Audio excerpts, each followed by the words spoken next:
થરવા લાગ્યા છે અને અમુક છત જર્જરિત છે। રાહદારીઓમાં ભયનો માહોલ। કામગીરીની ગુણવત્તાને લઈને વિપક્ષના નેતાઓએ ઉઠ્યા સવાલ। વડોદરા શહેરમાં જેતલપુર અંડરબ્રિજ વાહન ચાલકોની ભારે ભીડ હોય છે અને રાહદારીઓની પણ ખાસી અવરજવર હોય છે। ત્યારે જેતલપુર ગરનાળાના છતમાંથી પોપડા ખરતા અમુક છતનો ભાગ જર્જરિત જોવા મળી રહ્યો હતો। અંડરબ્રિજ નીચે જતા નાગરિકોમાં ભયનો માહોલ જોવા મળ્યો છે। ત્યારે વિપક્ષના નેતા અમીર રાવતે પ્રતિક્રિયા આપી હતી કે વડોદરા શહેરના નાગરિકોને સુરક્ષા આપવાનું કામ વડોદરા મહાનગરપાલિકાનું છે। એક બાજુ 5000 જેટલા મકાનો બિલ્ડિંગને પાલિકા તરફથી નોટિસ આપવામાં આવી છે। અંડરબ્રિજમાંથી છતમાંથી પોપડા પડે છે, પાણી પડે છે અને 1 ઇંચ વરસાદ પડે ત્યારે ગરનાળામાં પાણી ભરાઈ જાય છે। ત્યાં પાલિકાને આવી જગ્યા દેખાતી નથી, ગરનાળો રિપેર કરવાની ફરજ દેખાતી નથી। વડોદરા કોર્પોરેશનનું વહીવટ નબળું દેખાઈ રહ્યું છે।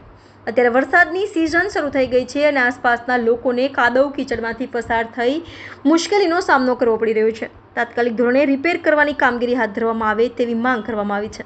વડોદરા શહેરના નાગરિકોને સુરક્ષા એન્શ્યોર કરવાનું કામ વડોદરા મહાનગર સેવા સદનનું છે।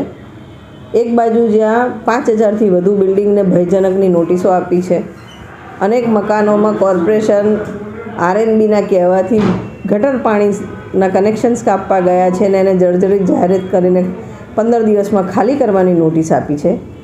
ત્યાં રેલવેનું ગરનાળું, જ્યાંથી રોજ લાખો લોકો અવરજવર કરે, જેતલપુરનું ગરનાળું, એની હાલત ખૂબ ગંભીર છે, જર્જરિત છે। ત્યાંથી પોપડા ખરે છે, પાણી પડે છે।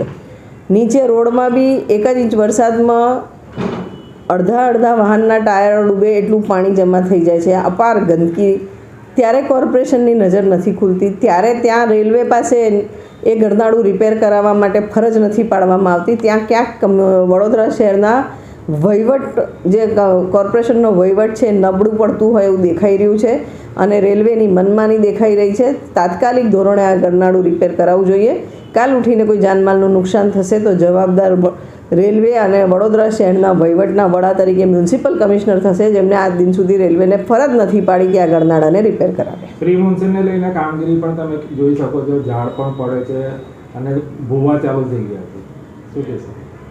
અમે તો પહેલાં જ ભવિષ્ય ભાગેલું કે આ વખતનું ચોમાસું વડોદરા શહેર માટે એક કહેર બનીને આવશે। જ્યાં જ્યાં રસ્તાઓ ખોદાયા છે ગટર પાણીની લાઈનો માટે, કેબલ્સ નાખવા માટે, તમામ જગ્યાએ જે રીતનું બેકફિલિંગ થયું હતું તેમાં ખૂબ ભ્રષ્ટાચાર થયા છે।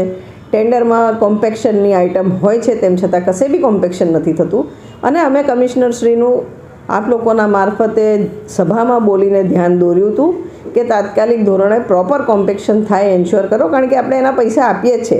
તેમ છતાં ઉપર ફક્ત ડામરના રોડ બનાવી દેવામાં આવ્યા હતા અને પહેલાં જ ચોમાસે ઠેર જગ્યાએ રોડ તૂટી ગયા છે। આ કોર્પોરેશનનું આર્થિક નુકસાન તો છે જ, સાથે લોકોને હવે જે હાલાકી પડે છે એ હાલાકી બી ભોગવવાની રહી।